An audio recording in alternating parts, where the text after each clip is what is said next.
காலை வணக்கம். தினம் ஒரு திருக்குறள். அதிகாரம் 19, புறங்கூறாமை.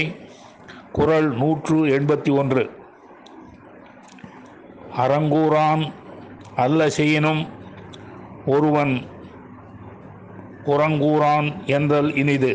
மீண்டும், அறங்கூறான் அல்ல செய்யினும் ஒருவன் புறங்கூறான் என்றல் இனிது. இதன் பொருள், ஒருவன் அறத்தை போற்றி கூறாதவனாய் அறமல்லாதவற்றை செய்தாலும் மற்றவனை பற்றி புறங்கூறாமல் இருக்கிறான் என்று சொல்லப்படுதல் நல்லது.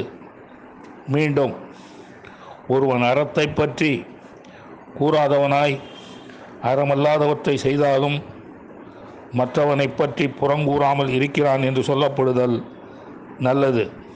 நன்றி, வணக்கம் கூறி உங்களிடமிருந்து விடைபெறுவது தேரெழுந்தூர் கோசகன் என்கிற டிவி நாராயணன், நங்கநல்லூர்.